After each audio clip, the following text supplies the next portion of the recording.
ಏನು ಇದೆಲ್ಲ ಹೇಳುವಾಗ ಪ್ರತಿ ಸಲ ಎದೆಗೆ ತಟ್ಟಿ ತಟ್ಟಿ ಹೌದು ನಾವು ಕನ್ನಡದಲ್ಲೇ ವ್ಯವಹರಿಸಬೇಕು, ಕನ್ನಡದಲ್ಲೇ ಮಾತಾಡಬೇಕು ಅಂತ ಹೇಳೋಕೆ ಒಬ್ಬ ನಾಯಕ ಬೇಕು ಅನ್ಸುತ್ತೆ. ಕೆಲವೊಂದ್ಸಲ ಮರ್ತೋಗ್ಬಿಡ್ತೀವಿ ನಮ್ಮ ಕೆಲಸದ ಒತ್ತಡದಲ್ಲಿ. ಆಗ ಆ ನಾಯಕ ಹೇಗಿರಬೇಕು, ಯಾರನ್ನ ನಾವು ನಾಯಕ ಅಂತ ಕರಿಬಹುದು ಅನ್ನೋದು ಪ್ರಶ್ನೆ ಬರುತ್ತೆ. ಮೊದಲನೇದಾಗಿ ಅನ್ಸೋದೇನು ಅಂದರೆ ನಾಯಕನ ವ್ಯಕ್ತಿತ್ವ, ಅವರ ಗುಣ ಏನು ಅಂದರೆ ಎಲ್ಲರನ್ನ ಒಂದು ಸೇರಿಸುವಂಥ ಒಂದು ಒಮ್ಮನಸ್ಸನ್ನ ಕೆಲಸ ಮಾಡುವಂಥ ಒಂದು ಗುಣ ಇರಬೇಕು ಅಂತ. ಇನ್ನೊಂದು, ನಾವೆಲ್ಲರೂ ಜೊತೆಯಾಗಿರುವಾಗ ನಮ್ಮನ್ನು ಕಾಪಾಡುವಂಥ ಶಕ್ತಿ ಅವರಲ್ಲಿದೆ ಅಂತ ಅನ್ನಿಸ್ಬೇಕು ಅಂತ. ಮೂರನೇದಾಗಿ ಬಹಳ ಮುಖ್ಯವಾಗಿ ಅನಿಸೋದು ಸ್ವಾರ್ಥ ಇರಬಾರ್ದು ಅಂತ. ಎಲ್ಲೋ ಒಂದು ಕಡೆಯಲ್ಲಿ ತಂದೆಯ ರೂಪದಲ್ಲಿ, ತಂದೆಯ ಸ್ಥಾನದಲ್ಲಿ ನಿಂತು ಎಲ್ಲರನ್ನ ಮಕ್ಕಳಂತೆ ನೋಡ್ತಾ ಕಾಪಾಡುವಂಥ ಶಕ್ತಿ ಇರುವ ನಾಯಕ ಅಂತ ಅನ್ನಿಸ್ತಾನೆ ಅಂತ. ಯಾಕೆ ಈ ಮಾತು ಅಂದರೆ ಈ ಎಲ್ಲ ಗುಣಗಳಿರುವಂತಹ ವ್ಯಕ್ತಿ ಅಂತ ಹೇಳಿದ್ರೆ ಕನ್ನಡಕ್ಕಾಗಿ ಯಾವಾಗಲೂ ಮುಂದೆ ನಿಲ್ಲುವಂಥವ್ರು ನಮ್ಮ ನಾರಾಯಣ್ ಗೌಡ್ರು. ಹೌದು, ಪ್ರೀತಿಪೂರ್ವಕ ಚಪ್ಪಗಳು ಬಂದೇ ಬರುತ್ತೆ. ಬಿಕಾಸ್ ಅವ್ರು ಮಾಡಿದಂಥ ಸಾಧನೆ, ಅವ್ರು ಮಾಡಿದಂಥ ಕಾರ್ಯ ಅಂಥದ್ದು. ಈಗ ಅವರ ಅಂದರೆ ಉದ್ಘಾಟನೆಯನ್ನು ಮಾಡಿ ಕಾರ್ಯಕ್ರಮಕ್ಕೆ ಚಾಲನೆಯನ್ನು ನೀಡಿದಂಥ ಶ್ರೀ ನಾರಾಯಣ್ ಗೌಡ್ರ ಉದ್ಘಾಟಕರ ನುಡಿ, ಅವರ ಕನ್ನಡದ ಮಾತನ್ನ ಕೇಳುವಂತಹ ಸುಸಂದರ್ಭ ಬಂದಿದೆ.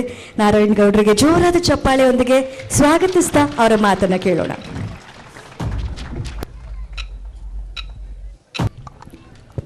ಆತ್ಮೀಯ ಎಲ್ಲ ಕನ್ನಡದ ಮನಸ್ಸುಗಳಿಗೆ ಶರಣಾರ್ಥಿಯನ್ನು ಹೇಳುತ್ತೆ, ಇವತ್ತು ಶ್ರೀ ದುಂಡಿ ಬಸವೇಶ್ವರ ಜಾನಪದ ಕಲಾ ಸಂಘ ಕನ್ನಡದ ನುಡಿ ಹಬ್ಬವನ್ನು, ಕನ್ನಡದ ಸಾಂಸ್ಕೃತಿಕ ಸಂಭ್ರಮವನ್ನು ಸುಂದರವಾಗಿ ವ್ಯವಸ್ಥಿತವಾಗಿ ಇಡೀ ಜಗತ್ತಲ್ಲಿರುವಂಥ ಕನ್ನಡಿಗರನ್ನು ಆಕರ್ಷಣೆ ಮಾಡುವಂಥ ರೀತಿಯಲ್ಲಿ ನಾನು ನೋಡಿದಾಗೆ ಕರ್ನಾಟಕದಲ್ಲಿ ಮೂಡುಬಿದ್ರೆಯಲ್ಲಿ ನಡೆಯುವಂಥ ಆಳ್ವ ಸಿರಿ ಯಾವ ರೀತಿಯಲ್ಲಿ ಸಂಭ್ರಮವನ್ನು ಆಚರಿಸ್ತೋ, ಅದಾದ ನಂತರ ಇಡೀ ಕರ್ನಾಟಕದಲ್ಲಂಥದ್ದೊಂದು ಸಂಭ್ರಮವನ್ನು ಮನದುಂಬಿ ಕಣ್ತುಂಬಿ ಏನಾದರೂ ನೋಡಲಿಕ್ಕೆ ಸಾಧ್ಯ ಆಗಿದ್ದರೆ ಈ ಹಕ್ಕಿ ಹಾಲೂರು ಅಂತ ಹೇಳಲಿಕ್ಕೆ ಇಷ್ಟಪಡ್ತೀನಿ. ನಾನು ಅನೇಕ ಸಂದರ್ಭದಲ್ಲಿ ಈ ಭಾಗದ ಅನೇಕ ತಾಲೂಕುಗಳಲ್ಲಿ ಕಾರ್ಯಕ್ರಮಕ್ಕೆ ಬಂದಿದ್ದೀನಿ. ಆದರೆ ಹಕ್ಕಿ ಹಾಲೂರಿನಲ್ಲಿ ಇಷ್ಟೊಂದು ಅದ್ಭುತವಾದಂಥ ಕನ್ನಡದ ಸಂಭ್ರಮ ನಡೆಯುತ್ತೆ ಅಂತ ಕೇಳಿದ್ದೆ ಅಷ್ಟೇ, ನೋಡಿರಲಿಲ್ಲ. ಆದರೆ ಇಲ್ಲಿ ಬಂದ ಮೇಲೆ ನನಗೆ ನನ್ನ ಆತ್ಮೀಯ ಗೆಳೆಯರು ದಯಾನಂದ್ ಅವರು ಈ ಕಾರ್ಯಕ್ರಮಕ್ಕೆ ನೀವು ಬರಬೇಕು ಅಂತ ಹೇಳಿದ ಮೇಲೆ ಕೈಗೆ ಆಹ್ವಾನ ಪತ್ರಿಕೆ ಸಿಕ್ಕಿದ ನಂತರ ಆ ಕಾರ್ಯಚಟುವಟಿಕೆಗಳನ್ನು ಗಮನಿಸಿದಾಗ ಇಲ್ಲ, ನಾನು ಈ ಕಾರ್ಯಕ್ರಮಕ್ಕೆ ಹೋಗಲೇಬೇಕು ಅಂತ ಹೇಳಿ ಬೇರೆ ಒತ್ತಡಗಳು ಇದ್ದರೂ ಸಹ ಈ ಕಾರ್ಯಕ್ರಮಕ್ಕೆ ನಾನು ಬಂದೆ. ಬಹುಶಃ ಇಲ್ಲಿ ಬಂದ ಮೇಲೆ ನನಗೆ ನಿಜಕ್ಕೂ ಕನ್ನಡದ ಕಾಯಕ ಏನು ಅಂತ ಹೇಳಿ ಈ ಕಾರ್ಯಕ್ರಮವನ್ನು ನೋಡಿದಾಗ ಇಲ್ಲಿಯ ಶಿಸ್ತುಬದ್ಧವಾದಂಥ ಕಾರ್ಯಕ್ರಮ, ಅರ್ಥಪೂರ್ಣವಾದಂಥ ಕಾರ್ಯಕ್ರಮ, ಕನ್ನಡದ ಸಿರಿ, ಕನ್ನಡದ ನುಡಿ ಹಬ್ಬ ಇಲ್ಲಿ ತುಂಬಿ ತುಳುಕ್ತಾ ಇದೆ ಅನ್ನುವ ರೀತಿಯಲ್ಲಿ ಆಚರಿಸ್ತಿರುವಂಥ ಇಂಥ ಸಂದರ್ಭದಲ್ಲಿ ಒಂದು ರೀತಿಯ ಅಖಿಲ ಭಾರತ ಸಾಹಿತ್ಯ ಸಮ್ಮೇಳನಗಳನ್ನ ಮಾದರಿಯಾಗಿ ನೋಡೋದಾದರೆ ಅದಕ್ಕೇನು ಕಡಿಮೆ ಇಲ್ಲ ಅನ್ನುವ ರೀತಿಯಲ್ಲಿ ಈ ಸಂಭ್ರಮ ಇವತ್ತಿಲ್ಲಿ ನಡೀತಾ ಇದೆ. 3 ದಿವಸಗಳ ಕಾಲ ಇಡೀ ಕನ್ನಡದ ನಾಡಿನ ಅನೇಕ ಕ್ಷೇತ್ರದಲ್ಲಿ ಕೆಲಸ ಮಾಡುವಂಥ ಗಣ್ಯರನ್ನು ಕರೆಸಿ, ಎಲ್ಲ ಕ್ಷೇತ್ರದ ಮಹನೀಯರನ್ನು ಸತ್ಕರಿಸಿ, ನಾಡಿನ ಸಾಂಸ್ಕೃತಿಕ ಅನೇಕ ಪ್ರಕಾರಗಳಲ್ಲಿ ಕೆಲಸ ಮಾಡುವಂಥವ್ರನ್ನ ಗುರುತಿಸಿ ಇಂಥದ್ದೊಂದು ಕಾರ್ಯಕ್ರಮವನ್ನು ಆಯೋಜನೆ ಮಾಡಿರುವಂಥ ಈ ಸಂಘದ ಅಧ್ಯಕ್ಷರು, ಪದಾಧಿಕಾರಿಗಳಿಗೆ ನಾನು ವಿಶೇಷವಾಗಿ ಕರ್ನಾಟಕ ರಕ್ಷಣಾ ವೇದಿಕೆಯ ಪರವಾಗಿ ಅವ್ರನ್ನ ಅಭಿನಂದಿಸ್ತೀನಿ. ಹಾಗಾಗಿ ಇವತ್ತು ಇಂಥದ್ದೊಂದು ಕಾರ್ಯಕ್ರಮದಲ್ಲಿ ದಿವ್ಯ ಸಾನ್ನಿಧ್ಯವನ್ನು ವಹಿಸಿರುವಂಥ ಪರಮಪೂಜ್ಯ ಸದ್ಗುರು ಶ್ರೀಗುರು ಶಿವಬಸವ ಮಹಾಸ್ವಾಮೀಜಿಗಳ ಪಾದಚರಣಗಳಲ್ಲಿ ಶರಣು ಶರಣಾರ್ಥಿಯನ್ನು ಹೇಳುತ್ತಾ, ಹಾಗೆ ಈ ಕಾರ್ಯಕ್ರಮವನ್ನು ನನ್ನ ಆತ್ಮೀಯ ಗೆಳೆಯರು SP ದಯಾನಂದ ಅವರು ಉದ್ಘಾಟನೆ ಮಾಡಬೇಕಾಗಿತ್ತು.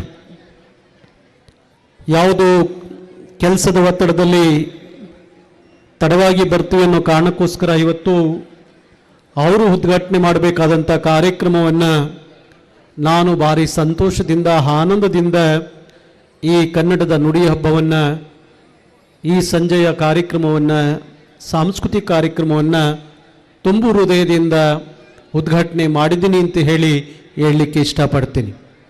ಹಾಗೆ ಕಾರ್ಯಕ್ರಮದ ಸಮಾರಂಭದ ದಿವ್ಯ ಅಧ್ಯಕ್ಷತೆಯನ್ನು ವಹಿಸಿರುವಂಥ, ಬಹುಶಃ ಪ್ರಾಸ್ತಾವಿಕವಾಗಿ ಮಾತಾಡಿದಂಥ ಗೆಳೆಯರು ಅವರ ಬಗ್ಗೆ ವಿಚಾರಗಳನ್ನು ವೇದಿಕೆಯಲ್ಲಿ ಹಂಚಿಕೊಂಡ್ರು. ವಿಶ್ವನಾಥ್ ಹಿರಿಮಠ ಅವರು ನನಗೆ ಬೆಳಗಿನಿಂದಲೂ ಸಹ ಕಾರ್ಯಕ್ರಮಕ್ಕೆ ಹೊರಡೋದ್ರಿಂದ ಹಿಡಿದು ಸಂಜೆಯವರೆಗೂ ಸಹ ಕೇಳ್ತಾ ಇದ್ರು, ಎಲ್ಲಿದ್ದೀರಿ, ನಿಮ್ಮ ಊಟದ ವ್ಯವಸ್ಥೆ ಏನು, ಯಾಕೆ ಬರ್ತೀರಿ, ಎಂಥದ್ದು ಅನ್ನೋದನ್ನು ಅವರು ಆಗಿಂದಾಗ ಫೋನ್ ಮಾಡಿ ಕೇಳ್ತಾ ಇದ್ರು. ಅವ್ರನ್ನ ನಾನು ಇವತ್ತೇ ನೋಡಿದ್ದು, ಈ ವೇದಿಕೆಯಲ್ಲೇ ನೋಡಿದ್ದು. ಆದರೆ ಒಬ್ಬ ಅಧಿಕಾರಿಯಾಗಿ ಸರ್ಕಾರದ ಒಬ್ಬ ಅಧಿಕಾರಿಯಾಗಿ ಬಹುಶಃ ನಮ್ಮ ಸರ್ಕಾರದಲ್ಲಿರುವಂಥ ಎಲ್ಲ ಅಧಿಕಾರಿಗಳಿಗೆ ಈ ಕನ್ನಡದ ಕಳಕಳಿ, ಅಭಿಮಾನ, ಈ ನಿಷ್ಠೆ, ಈ ಬದ್ಧತೆ ಇದ್ದಿದ್ದೇ ಆದರೆ ಬಹುಶಃ ಯಾವುದೇ ಕನ್ನಡ ಪರ ಸಂಘಟನೆಗಳ ಅಗತ್ಯ ಇರಲಿಲ್ವೇನೋ ಅಂತೇಳಿ ನಾನಾದರೂ ಭಾವಿಸ್ತೀನಿ. ಯಾಕೆಂದರೆ ವಿಧಾನಸೌಧದಿಂದ ಪ್ರಾರಂಭ ಆಗುವಂಥ ಕನ್ನಡದ ಕೆಲಸ, ಆ ಕನ್ನಡದ ಕಾಯಕ ನಮ್ಮ ವಿಶ್ವನಾಥ್ ಅವರ ಅಧಿಕಾರಿಗಳೇ ಆಗೋ ಹಾಗೆ ಎಲ್ಲ ಅಧಿಕಾರಿಗಳು ಇಡೀ ರಾಜ್ಯದಲ್ಲಿ ಅಂಥ ಕಳಕಳಿಯನ್ನು ಇಟ್ಕೊಂಡು ಕನ್ನಡದ ಕೆಲಸವನ್ನು ಮಾಡಿದರೆ ಬಹುಶಃ ಕನ್ನಡದ ಹೋರಾಟಕ್ಕೆ ಬೀದಿಗಿಳಿಯುವಂಥ ಪರಿಸ್ಥಿತಿ ಬತ್ತಿರಲಿಲ್ವೇನೋ ಅಂತ ಹೇಳಿ ನನಗಾದರೂ ಅನ್ನಿಸ್ತಾ ಇದೆ. ಹಾಗಾಗಿ ನಾನು ವಿಶೇಷವಾಗಿ ಅವ್ರನ್ನ ಈ ಸಂದರ್ಭದಲ್ಲಿ ಅಭಿನಂದಿಸ್ತೀನಿ. ಬಹುಶಃ ಇಂಥದೊಂದು ಪ್ರದೇಶದಿಂದ ಬೆಂಗಳೂರಿಗೆ ಬಂದು ಅಲ್ಲಿ ಒಬ್ಬ ಅಧಿಕಾರಿಯಾಗಿ ಕೆಲಸ ಮಾಡಿಕೊಂಡು ತನ್ನ ಮಾತೃಭೂಮಿಯನ್ನು ಮರೆಯಬಾರ್ದು, ತನ್ನ ಜನ್ಮ ಕೊಟ್ಟ ಭೂಮಿಯನ್ನು ಮರೆಯಬಾರ್ದು ಅಂತ ಹೇಳಿ ಕುಟುಂಬ ಸಮೇತರಾಗಿ ಇಂಥದೊಂದು ಕಾರ್ಯಕ್ರಮವನ್ನು ಇಲ್ಲಿಯ ಗೆಳೆಯರ ಜೊತೆಯಲ್ಲಿ ಸಹಕರಿಸಿ ಎಲ್ಲ ಥರದ ಸಹಕಾರವನ್ನು ನೀಡಿ ಇಂಥದೊಂದು ಕಾರ್ಯಕ್ರಮ ಇಷ್ಟರ ಮಟ್ಟಿಗೆ ನಡೆಯಲಿಕ್ಕೆ ಸಾಧ್ಯ ಆಗಿದ್ದರೆ ಬಹುಶಃ ಅವರ ದೊಡ್ಡ ಬೆಂಬಲದಿಂದ ಅಂತ ಹೇಳಿದ್ರೆ ತಪ್ಪಾಗಲಾರ್ದು.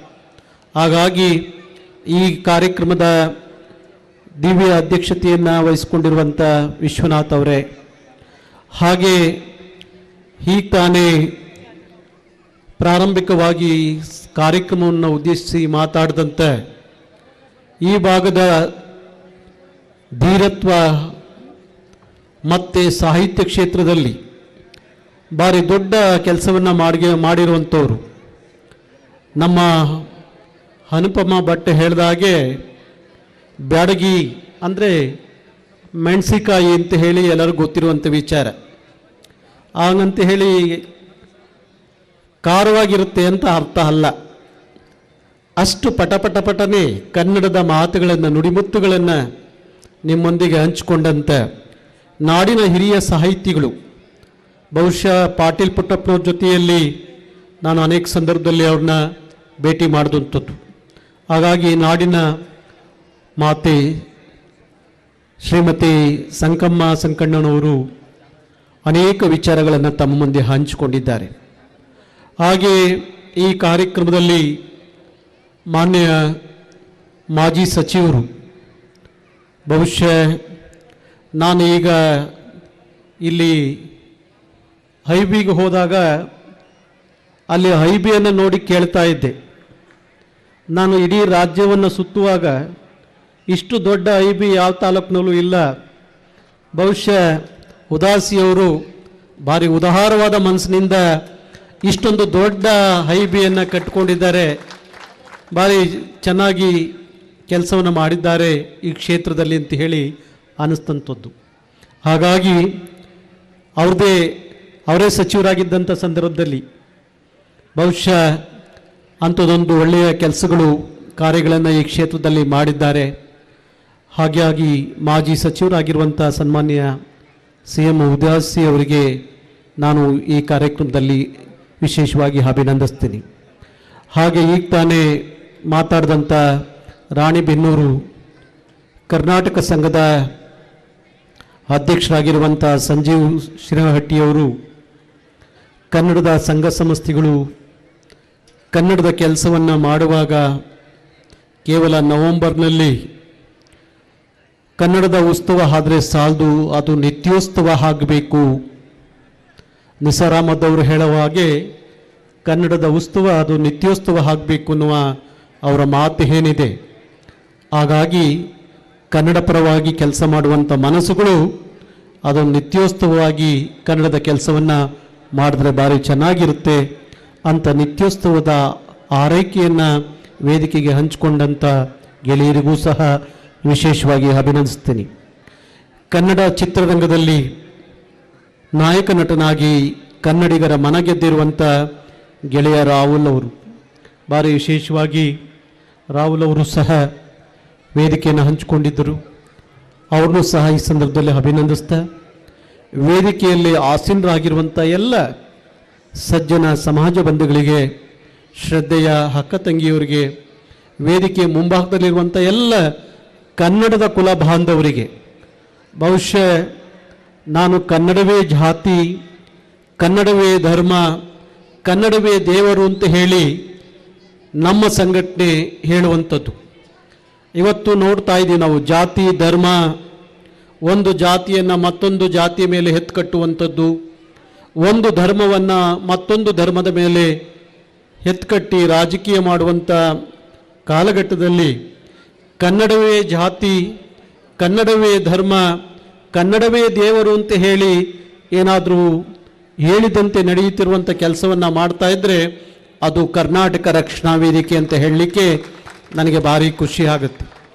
ಇವತ್ತು ಇಡೀ ಕರ್ನಾಟಕದೊಳಗಡೆ ಸುಮಾರು ಯಾತಕ್ಕಾಗಿ ಕರ್ನಾಟಕ ರಕ್ಷಣಾ ವೇದಿಕೆ ಕಡೆ ಎಲ್ಲರೂ ಮುಖ ಮಾಡ್ತಾರೆ ಅನ್ನೋದಾದರೆ, ಇಡೀ ರಾಜ್ಯದಲ್ಲಿ ಸುಮಾರು 62 ಲಕ್ಷ ನೋಂದಾಯಿತ ಕಾರ್ಯಕರ್ತರನ್ನ ಒಳಗೊಂಡಂಥ ಒಂದು ಸಂಘಟನೆ ಇಡೀ ಬಹುಶಃ ರಾಷ್ಟ್ರದಲ್ಲಿ ಇದೆಯೋ ಇಲ್ಲವೋ ಗೊತ್ತಿಲ್ಲ, ಅಷ್ಟು ದೊಡ್ಡ ಬೃಹತ್ ಮಟ್ಟದಲ್ಲಿ ಕಾರ್ಯಕರ್ತರನ್ನ ಒಳಗೊಂಡಿರುವಂಥ ಸಂಘಟನೆ ಅಂದರೆ ಅದು ಕರ್ನಾಟಕ ರಕ್ಷಣಾ ವೇದಿಕೆ ಅಂತ ಹೇಳಲಿಕ್ಕೆ ಭಾರಿ ಖುಷಿ ಅನಿಸುತ್ತೆ. ಇವತ್ತು ಕನ್ನಡದ ಭಾಷೆ, ಕನ್ನಡದ ಸಂಸ್ಕೃತಿ ಸಂಸ್ಕಾರ ಇಡೀ ಭಾರತದ ಭೂಪಟದಲ್ಲಿ ಯಾವ ಭವ್ಯ ಭಾರತ ಅಂತ ಹೇಳಿ ಕರಿತೀವೋ ಆ ಭವ್ಯ ಭಾರತದ ಭೂಪಟದಲ್ಲಿ ಭಾರತದ ಮುಕುಟಮಣಿ ಅಂತ ಹೇಳಿ ಕರೆಸ್ಕೊಳ್ಳುವಂಥದ್ದು ಅದು ಕರ್ನಾಟಕ. ಇಡೀ ಭಾರತದ ಭಾಷೆಗಳಲ್ಲಿ ಯಾವ ಭಾಷೆಗೂ ಸಿಗಲಾರದಂಥ 8 ಜ್ಞಾನಪೀಠವನ್ನು ಯಾವುದಾದ್ರೂ ಭಾರತದ ಭಾಷೆಗಳಲ್ಲಿ ಪಡ್ಕೊಂಡಿದೆ ಅಂದರೆ ಅದು ಕನ್ನಡದ ಭಾಷೆ ಅಂತ ಹೇಳ್ಕೊಳ್ಳಿಕ್ಕೆ ನಾವೆಲ್ಲರೂ ಕನ್ನಡಿಗರು ಖುಷಿ ಪಡಬೇಕು. 2300 ವರ್ಷದ ಇತಿಹಾಸ ಇರುವಂಥ ಕನ್ನಡದ ಭಾಷೆ ಇಡೀ ಭಾರತದ ಭಾಷೆಗಳಲ್ಲಿ ಮೊದಲನೆಯ ಪಂಕ್ತಿಯಲ್ಲಿ ನಿಲ್ಲುತ್ತೆ ಅನ್ನೋದನ್ನ ನಾವು ಯಾವುದೇ ಮುಚ್ಚುಮರೆ ಇಲ್ಲದೆ ಹೇಳ್ಕೋಬಹುದು. ಇವತ್ತು ಈ ದೇಶದಲ್ಲಿ ಹಿಂದಿಯನ್ನು 50 ಕೋಟಿ ಜನ ಮಾತಾಡ್ತಾರೆ. 50 ಕೋಟಿ ಹಿಂದಿಯನ್ನು ಮಾತಾಡುವಂಥ ಹಿಂದಿ ಭಾಷೆಗೆ ಕೇವಲ 600 ವರ್ಷದ ಇತಿಹಾಸ ಮಾತ್ರ. ಕೇವಲ 6 ಜ್ಞಾನಪೀಠವನ್ನು ಪಡೆದಂಥ ಭಾಷೆ ಹಿಂದಿ. ಆದರೆ 8 ಜ್ಞಾನಪೀಠವನ್ನು ಪಡೆದಂಥ 7 ಕೋಟಿ ಕನ್ನಡವನ್ನು ಮಾತಾಡುವಂಥ ಕನ್ನಡಕ್ಕೆ ಸಿಕ್ತಂಥದ್ದು ಜ್ಞಾನಪೀಠ, ಅದು 8 ಜ್ಞಾನಪೀಠ ಅಂತ ಹೇಳ್ಕೊಳ್ಳಿಕ್ಕೆ ಕನ್ನಡಿಗರು ಖುಷಿ ಪಡಬೇಕು. ಹಾಗಾದರೆ 8 ಅಷ್ಟೇನಾ? 200 ಜ್ಞಾನಪೀಠವನ್ನು ಪಡ್ಕೊಳ್ಳುವಂಥ ತಾಕತ್ತು ಕನ್ನಡ ಸಾಹಿತ್ಯ ಲೋಕಕ್ಕಿದೆ. ಇನ್ನು 100 ಜ್ಞಾನಪೀಠವನ್ನು ಪಡ್ಕೋಬಹುದು. ಅಂಥ ತಾಕತ್ತು ಕನ್ನಡದ ಸಾಹಿತ್ಯಕ್ಕೆ ಭಾರತದ ಭೂಪಟದಲ್ಲಿ ಇದೆ ಅನ್ನೋದನ್ನ ನಾವು ಯಾರೂ ಮರೀಲಿಕ್ಕೆ ಸಾಧ್ಯ ಇಲ್ಲ. ಇವತ್ತು ಇಡೀ ಕರ್ನಾಟಕದಲ್ಲಿ ಯಾವ ಸಂಪತ್ತಿಗೂ ಕೊರತೆ ಇಲ್ಲ. ಭಾರತದಲ್ಲಿ ಯಾವುದಾದ್ರೂ ಒಂದು ರಾಜ್ಯ, ಆ ರಾಜ್ಯದಲ್ಲಿ ಯಾವ ಸಂಪತ್ತಿಗೂ ಕೊರತೆ ಇಲ್ಲದಂಥ ರಾಜ್ಯ ಇಡೀ ಭಾರತದಲ್ಲಿ ಇದೆ ಅನ್ನೋದಾದರೆ ಅದು ಕರ್ನಾಟಕ. ಎಲ್ಲ ಸಂಪದ್ಭರಿತವಾದಂಥ ನಾಡು ಕನ್ನಡದ ನಾಡು.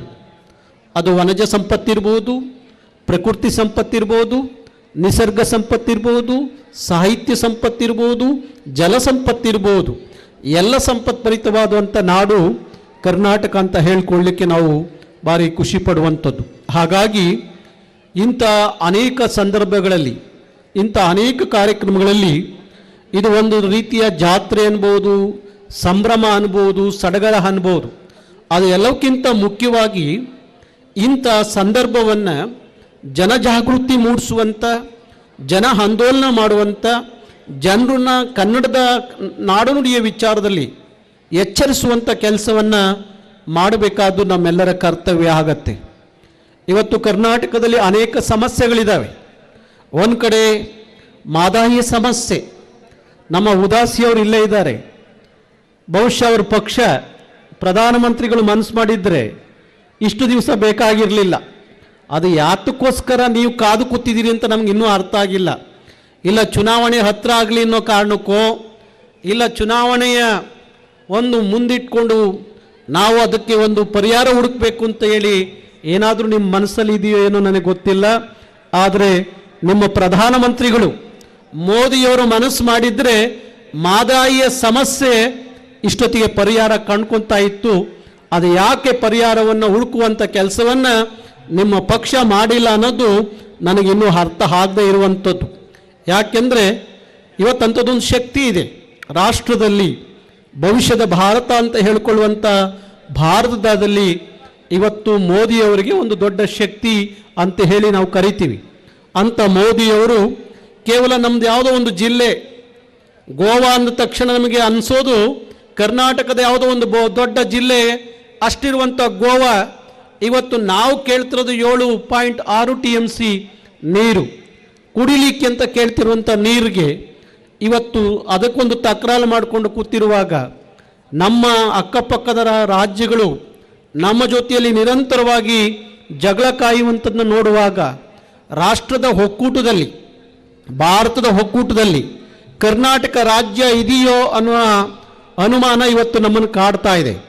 ಒಕ್ಕೂಟದ ರಾಷ್ಟ್ರ ಭಾಷೆವಾರು ಆಧಾರದ ಮೇಲೆ ಭಾರತದ ಒಂದು ರಾಷ್ಟ್ರ ಆಗಿದೆ. ಆ ರಾಷ್ಟ್ರದ ಹೊರಗಡೆ ಇರುವಂಥ ರಾಜ್ಯಗಳನ್ನು ಕೇವಲ ಇಂಥದ್ದೊಂದು ಸಂದರ್ಭದಲ್ಲಿ ನಾವು ಒಟ್ಟಾರೆ ತಗೊಂಡು ಹೋಗದೆ ಹೋದರೆ ನಾಳೆ ಒಕ್ಕೂಟದ ವ್ಯವಸ್ಥೆಗೆ ಭಾರಿ ದೊಡ್ಡ ಧಕ್ಕೆ ಬರುತ್ತೆ ಅನ್ನೋದನ್ನ ನಾವು ಯಾರೂ ಮರೆಯಬಾರ್ದು ಅನ್ನೋ ಮಾತನ್ನು ನಾನು ಈ ಸಂದರ್ಭದಲ್ಲಿ ಹೇಳಲಿಕ್ಕೆ ಇಷ್ಟಪಡ್ತೀನಿ. ಹಾಗಾಗಿ ಒಂದು ಕಡೆ ಮಾದಾಯಿಯ ಸಮಸ್ಯೆ, ಇನ್ನೊಂದು ಕಡೆ ಕೃಷ್ಣಾ ನದಿಯ ಸಮಸ್ಯೆ, ಮತ್ತೊಂದು ಕಡೆ ಕಾವೇರಿ ಸಮಸ್ಯೆ, ಇನ್ನೊಂದು ಕಡೆ ಈ ಭಾಗದಲ್ಲಿ ನಾವು ಬಂದರೆ ಬೆಳಗಾವಿಯ ಬಗ್ಗೆ ಹೇಳ್ತಾ ಇದ್ರು. 25 ವರ್ಷಗಳ ಕಾಲ ಬೆಳಗಾವಿಯ ಮಹಾನಗರ ಪಾಲಿಕೆಯನ್ನು ಕನ್ನಡಿಗರ ಕೈಯಲ್ಲಿ ತಗೊಳ್ಳಿಕ್ಕೆ ಸಾಧ್ಯ ಆಗಿರಲಿಲ್ಲ. 25 ವರ್ಷಗಳ ಕಾಲದ ನಂತರ ಸಿದ್ದನಗೌಡ ಪಾಟೀಲ್ ನಂತರ ಮತ್ತೆ ಬೆಳಗಾವಿ ಮಹಾನಗರ ಪಾಲಿಕೆಯನ್ನು ಕನ್ನಡಿಗರ ಕೈಗೆ ತಂದುಕೊಟ್ಟಂಥದ್ದು ಯಾವುದಪ್ಪ ಅಂದರೆ ಅದು ಕರ್ನಾಟಕ ರಕ್ಷಣಾ ವೇದಿಕೆ. ಹಾಗಾಗಿ ಯಾವ ಗಂಡು ಮೆಟ್ಟಿನ ನೆಲ ಅಂತ ಹೇಳಿಕೊಳ್ಳುವಂಥ ಕಿತ್ತೂರಾಣಿ ಚೆನ್ನಮ್ಮ ಹುಟ್ಟಿದಂಥ ಪುಣ್ಯಭೂಮಿಯಲ್ಲಿ ಆ ರಾಯಣ್ಣನ ಜನ್ಮಭೂಮಿಯಾಗಿರುವಂಥ ಬೆಳಗಾವಿಯನ್ನು ನಾವು ಇವತ್ತು ನಮ್ಮ ಕೈಗೆ ತೋಡಲಿಕ್ಕೆ ಭಾರಿ ಕಷ್ಟ ಬೀಳುವಂಥ ಪರಿಸ್ಥಿತಿಯಲ್ಲಿ ಇದ್ದೀವಿ. ಇವತ್ತು ಮತ್ತೆ ನಾವು MES ಕೈಗೆ ಕೊಟ್ಟು ಕೂತಿದ್ದೀವಿ ಬೆಳಗಾವಿ ಮಹಾನಗರ ಪಾಲಿಕೆಯನ್ನು. ನಾವು 3 ಬಾರಿ ಕನ್ನಡದ ಮೇಯರ್ ಆಗಲಿಕ್ಕೆ ಭಾರಿ ಹೆಚ್ಚು ಹೊತ್ತನ್ನು ಕೊಟ್ಟು ಕೆಲಸ ಮಾಡಿದೆ. ಆದರೆ ದುರಂತ ನಮ್ಮ ರಾಷ್ಟ್ರೀಯ ಪಕ್ಷಗಳು ಅಲ್ಲಿ ಒಮ್ಮತ ಇಲ್ಲದ ಕಾರಣ ಮತ್ತೆ ಇಡೀ ಬೆಳಗಾವಿಯನ್ನು ಮಹಾರಾಷ್ಟ್ರದ MES ಕೈಗೆ, ಬೆಳಗಾವಿಯ MES ಕೈಗೆ ಆ ಬೆಳಗಾವಿಯನ್ನು ಕೊಟ್ಟಿದ್ದನ್ನ ನೋಡ್ತಾ ಇದ್ದೀವಿ. ಅದು ಒಂದು ನಮ್ಮ ಮುಂದೆ ಇರುವಂಥ ಬಹುದೊಡ್ಡ ಸಮಸ್ಯೆ ನೋಡ್ತಾ ಇದ್ದೀವಿ. ಇನ್ನೊಂದು ಕಡೆ ಕಾವೇರಿಯ ಸಮಸ್ಯೆ ಇವತ್ತಿಗೂ ಹರಿಯದೇ ಇರುವಂಥದ್ದು. ಯಾಕೆಂದರೆ ಕಾವೇರಿಯನ್ನು ನಾವು ಒಂದು ಕಡೆ ಮಾದಾಯಿ, ಇನ್ನೊಂದು ಕಡೆ ಕೃಷ್ಣೆ, ಮತ್ತೊಂದು ಕಡೆ ಕಾವೇರಿ, ಈ ಥರದ ಸಮಸ್ಯೆಗಳನ್ನು ಇಟ್ಕೊಂಡು ದಿನನಿತ್ಯ ಬೀದಿಗಿಳಿಯುವಂಥ ಪರಿಸ್ಥಿತಿಯಲ್ಲಿ ಕನ್ನಡಿಗರಿದ್ದೀವಿ. ಆ ಸಮಸ್ಯೆಗಳಿಗೆ ಯಾವಾಗ ಪರಿಹಾರ ಸಿಗುತ್ತೋ ನನಗಂತೂ ಗೊತ್ತಿಲ್ಲ. ಆದರೆ ಇಂಥ ಸಂದರ್ಭದಲ್ಲಿ ನಾವು ಜನರು ಇವತ್ತು ಇಂಥ ವ್ಯವಸ್ಥೆಯನ್ನು ಜಾಗೃತಿಕ ಮನಸ್ಸುಗಳಾಗಿ ಇಡಬೇಕಾಗತ್ತೆ. ಹಾಗಾಗಿ ನಮ್ಮ ನಾಡಿನ ಸಮಸ್ಯೆಗಳು ಒಂದು ಕಡೆ ಉದ್ಯೋಗ ಸಮಸ್ಯೆ, ಬಹುರಾಷ್ಟ್ರೀಯ ಕಂಪನಿಗಳು ಈ ನೆಲಕ್ಕೆ ಬರ್ತವೆ, ಎಲ್ಲ ಸವಲತ್ತುಗಳನ್ನು ನಮ್ಮ ರಾಜ್ಯ ಸರ್ಕಾರ ಆ ಕಂಪ್ನಿಗಳಿಗೆ ಕೊಡುತ್ತೆ, ಉದ್ಯಮಗಳಿಗೆ ಕೊಡುತ್ತೆ. ಆದರೆ ಆ ಉದ್ಯಮಕ್ಕೆ ಕೆಲಸಕ್ಕಾಗಿ ತಗೋಬೇಕಾದಂಥ ಸಂದರ್ಭದಲ್ಲಿ ಈ ನಾಡಿನ ಮಕ್ಕಳಿಗೆ ಕೆಲಸ ಕೊಡಬೇಕು ಅನ್ನುವ ನಿಟ್ಟಿನಲ್ಲಿ ಇವತ್ತಿನವರೆಗೂ ಯಾವುದೇ ಕ್ರಮವನ್ನು ನಮ್ಮ ಸರ್ಕಾರಗಳು ಮಾಡಲಿಲ್ಲ. ಇವತ್ತು ಇಲ್ಲಿ ಎಲ್ಲ ಸವಲತ್ತುಗಳನ್ನು ಕೊಡುವಂಥ ರಾಜ್ಯ ಸರ್ಕಾರ ಕೇವಲ ಉದ್ಯೋಗ ಮೀಸಲಾತಿಯಲ್ಲಿ ಸ್ಥಳೀಯ ಕನ್ನಡಿಗರಿಗೆ ಡಾಕ್ಟರ್ ಸರೋಜಿನಿ ಮಹಿಷಿ ವರದಿ ಹೇಳುವ ಹಾಗೆ 100ಕ್ಕೆ 85 ಭಾಗ ಕನ್ನಡದ ಮಕ್ಕಳಿಗೆ, ಈ ನೆಲದ ಮಕ್ಕಳಿಗೆ ಉದ್ಯೋಗವನ್ನು ಕೊಡಬೇಕು ಅಂತ ಒಂದು ಮಾನದಂಡವನ್ನು ಸಂವಿಧಾನಬದ್ಧವಾಗಿ ತರುವಂಥ ಕೆಲಸವನ್ನು ಇವತ್ತವರು ಯಾವುದೇ ಸರ್ಕಾರಗಳು ಮಾಡಲಿಲ್ಲ. ಇವತ್ತು 27-28 ವರ್ಷ ಆಯಿತು, ಡಾಕ್ಟರ್ ಸರೋಜಿನಿ ಮಹಿಷಿ ವರದಿ ಇವತ್ತಿಗೂ ಅನುಷ್ಠಾನ ಆಗಲಿಲ್ಲ. ಅವತ್ತು ಮಾಜಿ ಮುಖ್ಯಮಂತ್ರಿಗಳು, ದಿವಂಗತ ಮುಖ್ಯಮಂತ್ರಿಗಳು ರಾಮಕೃಷ್ಣ ಹೆಗಡೆಯವರ ಕಾಲದಲ್ಲಿ ಆ ಒಂದು ವರದಿಯನ್ನು ಕೊಟ್ಟಂಥದ್ದು. ಇಲ್ಲಿವರೆಗೂ ಬಂದಂಥ ಎಲ್ಲ ಸರ್ಕಾರಗಳು ಆ ವರದಿಯನ್ನು ಮೂಲೆ ಗುಂಪು ಮಾಡಿದ್ರು ಹೊರತು ಇವತ್ತವರೆಗೂ ಅದನ್ನು ಅಧಿಕೃತವಾಗಿ ಸಂವಿಧಾನಬದ್ಧವಾಗಿ ಜಾರಿಗೆ ತಂದಿದ್ರೆ ಇವತ್ತು ಲಕ್ಷಾಂತರ ಮಕ್ಕಳಿಗೆ, ಕರ್ನಾಟಕದ ಈ ನೆಲದ ಮಕ್ಕಳಿಗೆ ಉದ್ಯೋಗ ಸಿಗ್ತಾ ಇತ್ತು. ಇವತ್ತು ರೈಲ್ವೆ ಕೇಂದ್ರ ಸರ್ಕಾರದ ಬಹುದೊಡ್ಡ ಉದ್ಯಮ, ರೈಲ್ವೆಯ ಡಿ ಗ್ರೂಪ್ನಲ್ಲಿ, ABC ಅಲ್ಲ ಡಿ ಗ್ರೂಪ್ನಲ್ಲಿ ಕನ್ನಡದ ಮಕ್ಕಳಿಗೆ ಸಿಗಬೇಕಾದಂಥ ಉದ್ಯೋಗ ಎಲ್ಲೋ ಬಿಹಾರಿಗಳಿಗೆ ಸಿಗ್ತಾ ಇದೆ, ಎಲ್ಲೋ ಉತ್ತರ ಭಾರತದ ಹಿಂದಿ ಮಾತಾಡುವಂಥವರಿಗೆ ಸಿಗ್ತಾ ಇದೆ ಅನ್ನುವಾಗ ಕನ್ನಡದ ಮಕ್ಕಳಿಗೆ ಸಿಗಬೇಕು ಅಂತ ಹೇಳಿ ಕರ್ನಾಟಕ ರಕ್ಷಣಾ ವೇದಿಕೆ ಬಹುದೊಡ್ಡ ಹೋರಾಟವನ್ನು ಮಾಡಿತು. ಆ ಹೋರಾಟದ ಫಲ ಬಹುಶಃ ಹಿಂದಿಯಲ್ಲೂ ಬರೀ ಹಿಂದಿ ಇಂಗ್ಲೀಷ್ನಲ್ಲಿ ರೈಲ್ವೆ ಪರೀಕ್ಷೆಗಳನ್ನು ಬರೀತಿದ್ದಂಥ ಸಂದರ್ಭದಲ್ಲಿ ಕನ್ನಡದಲ್ಲೂ ಸಹ ರೈಲ್ವೆ ಪರೀಕ್ಷೆಯನ್ನು ಬರೆಯುವಂಥ ಅವಕಾಶ ಮಾಡಿಕೊಡ್ಬೇಕು ಅಂತ ಹೇಳಿ ಕೇಂದ್ರದ ಮೇಲೆ ಒತ್ತಡವನ್ನು ತಂದಾಗ ಹಿಂದೆ ಇದ್ದಂಥ ಸರ್ಕಾರದಲ್ಲಿ ಅವತ್ತಿನ ರೈಲ್ವೆ ಸಚಿವರಾಗಿದ್ದಂಥ ಮಮತಾ ಬ್ಯಾನರ್ಜಿಯವರು ಅವತ್ತೊಂದು ಆದೇಶವನ್ನು ಹೊರಡಿಸಿರು. ಇನ್ಮೇಲೆ ರೈಲ್ವೆ ಇಲಾಖೆಯಲ್ಲಿ ಬರೆಯುವಂಥ ಎಲ್ಲ ಪರೀಕ್ಷೆಗಳಲ್ಲಿ ಕನ್ನಡ ಕಡ್ಡಾಯವಾಗಿ, ಅಂದರೆ ಪ್ರಾದೇಶಿಕ ಭಾಷೆ, ದೇಶದ ಎಲ್ಲ ಪ್ರಾದೇಶಿಕ ಭಾಷೆಗಳಲ್ಲಿ ಪರೀಕ್ಷೆಯನ್ನು ಬರೀಬಹುದು ಅಂತ ಹೇಳಿ, ಅದು ಕರ್ನಾಟಕ ರಕ್ಷಣಾ ವೇದಿಕೆ ಹೋರಾಟದ ಫಲದಿಂದಾಗಿ ಅಂಥದ್ದೊಂದು ಅವತ್ತು ಜಾರಿಗೆ ಬಂತು.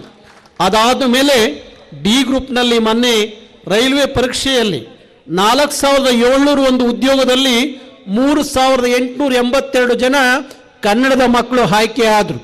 ಈ ಕೆಲಸವನ್ನು ಯಾಕೆ ನಮ್ಮ ಸರ್ಕಾರಗಳು ಮಾಡಲಿಕ್ಕೆ ಆಗೋದಿಲ್ಲ? ಯಾಕೆ ನಮ್ಮ ರಾಷ್ಟ್ರೀಯ ಪಕ್ಷಗಳು ಮಾಡಲಿಕ್ಕೆ ಸಾಧ್ಯ ಆಗ್ತಾ ಇಲ್ಲ? ಕನ್ನಡದ ನಾಡಿನ ಸ್ಥಿತಿಗತಿಯನ್ನು ಅರ್ಥ ಮಾಡಿಕೊಂಡಿರುವಂಥವರು, ಪ್ರಜ್ಞಾವಂತ ರಾಜಕಾರಣಿಗಳು, ಇವತ್ತು ಆಳುವಂಥ ನಮ್ಮ ಪ್ರಭುಗಳು ಕನ್ನಡದ ವಿಚಾರದಲ್ಲಿ, ನಾಡುನುಡಿಯ ವಿಚಾರದಲ್ಲಿ, ನೆಲಜಲಗಳ ವಿಚಾರದಲ್ಲಿ ಪ್ರಾಮಾಣಿಕತೆಯನ್ನು, ಬದ್ಧತೆಯನ್ನು ಪ್ರದರ್ಶನ ಮಾಡಿದರೆ ನಮ್ಮ ರಾಜ್ಯಕ್ಕೆ ಇಂಥದ್ದೊಂದು ಸ್ಥಿತಿಗತಿಗಳು ಬರ್ತಾ ಇರಲಿವೇನೋ ಅಂತ ಹೇಳಿ ಅನ್ನಿಸ್ತಾ ಇದೆ. ಅದಕ್ಕೋಸ್ಕರ ಇವತ್ತು ಇಂಥ ಅನೇಕ ಸಂದರ್ಭಗಳು, ಕಾರ್ಯಕ್ರಮಗಳು ಜನಜಾಗೃತಿಯನ್ನು ಮೂಡಿಸುವಂಥದ್ದು ಆಗಬೇಕು. ಕರ್ನಾಟಕದ ಸಮಸ್ಯೆಗಳಿಗೆ ಪರಿಹಾರವನ್ನು ಹುಡುಕುವಂಥ ಕೆಲಸವನ್ನು ನಾವು ಮಾಡಬೇಕಾಗತ್ತೆ. ಹಾಗಾಗಿ ನಾಡಿನ ಸಮಸ್ಯೆಗಳು ಎದುರಾದಾಗ ಕರವೇ ಇಡೀ ರಾಜ್ಯದ 224 ವಿಧಾನಸಭಾ ಕ್ಷೇತ್ರದಲ್ಲೂ ಸಹ ಪ್ರತಿಭಟನೆಗಳನ್ನು ಮಾಡುತ್ತೆ, ಹೋರಾಟಗಳನ್ನು ಮಾಡುತ್ತೆ. ಬಹುಶಃ ಬಹುದೊಡ್ಡ ಸಂಖ್ಯೆಯಲ್ಲಿ ಕನ್ನಡಕ್ಕೆ ಶಾಸ್ತ್ರೀಯ ಸ್ಥಾನಮಾನ ಸಿಗಬೇಕು ಅಂತ ಹೇಳಿ, ಕನ್ನಡಕ್ಕೆ ಶಾಸ್ತ್ರೀಯ ಸ್ಥಾನಮಾನ ಸಿಗುವಂಥ ಒಂದು ಹೋರಾಟಕ್ಕೆ ಮೈಸೂರಿನಲ್ಲಿ ಜವರೇಗೌಡರು ಉಪವಾಸ ಕೂತಾಗ ದೆಹಲಿಯಲ್ಲಿ ಒಂದು ದೊಡ್ಡ ಹೋರಾಟ ನಡೆಯಿತು. ಸುಮಾರು 10,000 ಜನರನ್ನು ದೆಹಲಿಯಲ್ಲಿ ಕರ್ಕೊಂಡು ಹೋಗಿ ದೆಹಲಿಯ ಜಂತರ್ ಮಂತರ್ ಮುಂದೆ ಒಂದು ಬೃಹತ್ ಮಟ್ಟದ ಕನ್ನಡದ ರ್ಯಾಲಿ ನಡೆದಿದ್ರೆ ಅದು ಕರ್ನಾಟಕ ರಕ್ಷಣಾ ವೇದಿಕೆ ಕಾರ್ಯಕರ್ತರಿಂದ ಅಂತ ಹೇಳ್ಕೊಳ್ಳಿಕ್ಕೆ ನನಗೆ ಭಾರಿ ಖುಷಿ ಇದೆ.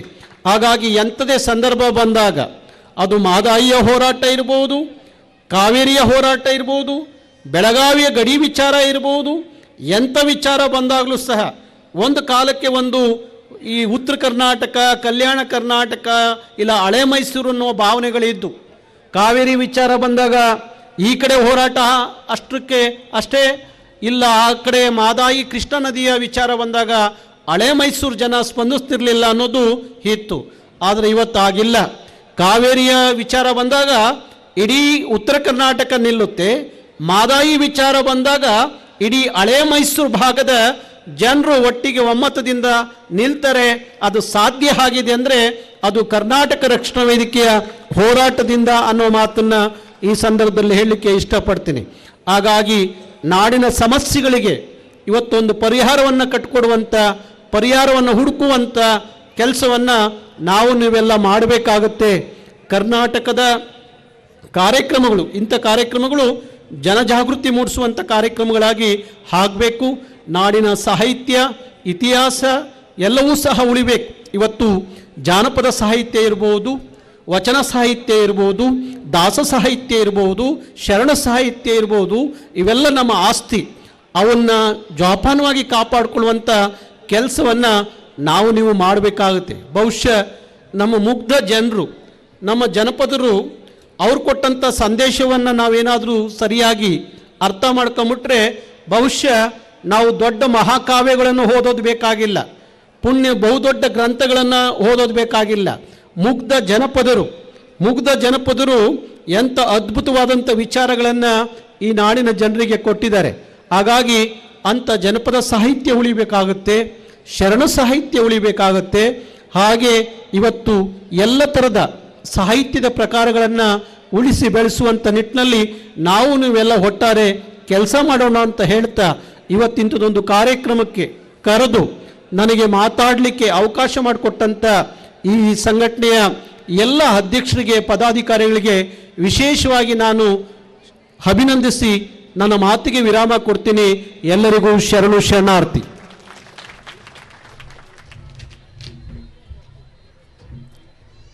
ಒಂದು ಕಡೆ ಕುವೆಂಪು ಹೇಳ್ತಾರೆ, ಕಂದ ಕಲಿತರೆ ಕನ್ನಡವ ಎಂದೆಂದಿಗೂ ಮುನ್ನಡೆವ ವೃತ್ತಿ ನಿರತ ವ್ಯಕ್ತಿ ನಾಡಿಗವನೇ ಶಕ್ತಿ ಎಂಬ ಯುಕ್ತಿಯಂತೆ ಕನ್ನಡ ಭಾಷೆಯ ಕೆಣಕಿದರೆ, ಬೆಂಗಳೂರಿನಲ್ಲಿ ನಾರಾಯಣಗೌಡರು ಗುಡುಗಿದರೆ ಬೆಳಗಾವಿನ ಅನ್ಯ ಭಾಷೆಗಳಿಗೆ ನಡಗ ಬರುತ್ತೆ. ಆ ನಿಟ್ಟಿನಲ್ಲಿ ಕನ್ನಡವೆಂದರೆ ತಣಿಯುವೆ, ಕನ್ನಡವೆಂದರೆ ಕುಣಿಯುವೆ, ಕನ್ನಡವೆಂದರೆ ಮಣಿಯುವೆ, ಕನ್ನಡ ನಾಡು ಕನ್ನಡ ನುಡಿಯನ್ನು ಕಣ್ಣಿನಲ್ಲಿಟ್ಟು ಕನ್ನಡವನ್ನು ಕಾಪಾಡುವೆ ಎಂಬ ಅಂಶವನ್ನು ತಮ್ಮ ಉದ್ಘಾಟಕರ ನುಡಿಯಲ್ಲಿ ಸವಿಸ್ತಾರವಾಗಿ ವಿವರಿಸಿರ್ತಕ್ಕಂಥ ನಮ್ಮ ನಿಮ್ಮೆಲ್ಲರ ಅಚ್ಚಿನ ಮೆಚ್ಚಿನ ಶ್ರೀ ನಾರಾಯಣಗೌಡರು, ಅಧ್ಯಕ್ಷರು, ಕರ್ನಾಟಕ ರಕ್ಷಣಾ ವೇದಿಕೆ ಬೆಂಗಳೂರು ಮಹನೀಯರಿಗೆ ತಮ್ಮೆಲ್ಲರ ಪರವಾಗಿ ಹೃದಯಪೂರ್ವಕವಾಗಿರ್ತಕ್ಕಂಥ ಧನ್ಯವಾದಗಳನ್ನು ಅರ್ಪಿಸುತ್ತಾ ಪರಮ ಪೂಜ್ಯರು ಅವರಿಗೆ ಗೌರವ ಸಮರ್ಪಣೆಯನ್ನು ಮಾಡಬೇಕು ಅಂತೇಳಿ ವಿನಂತಿಸಿಕೊಳ್ತಾ ಇದ್ದಾರೆ.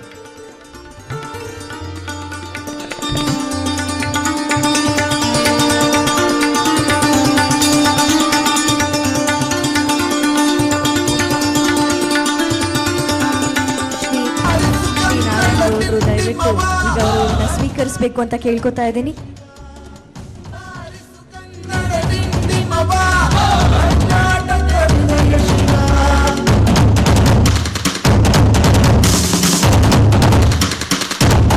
ಹಿಂದೂ, ಮುಸ್ಲಿಂ, ಕ್ರೈಸ್ತ, ಜೈನ ಬಸವೇಶ್ವರರ ಸಿರಿವಂತವಿದೆ ಕೊಂಕಣಿ ಉತ್ತು ತುಳುವಿನ ಸಂಸ್ಕೃತಿ ಕನ್ನಡ ತನುಜಲ ಚಿಮ್ಮುತ್ತಿದೆ. ಕನ್ನಡ ಗೆಲ್ಲಲಿ, ಕನ್ನಡ ಬಾಳಲಿ, ನಂಬಿ ಕನ್ನಡ ನೆಲದಲ್ಲಿ. ಕನ್ನಡ ಕಲಿಯಿರಿ, ಕನ್ನಡ ಪೋಷಿಸಿ, ನಮ್ಮಯ ಕನ್ನಡ ನಾಡಿನಲ್ಲಿ.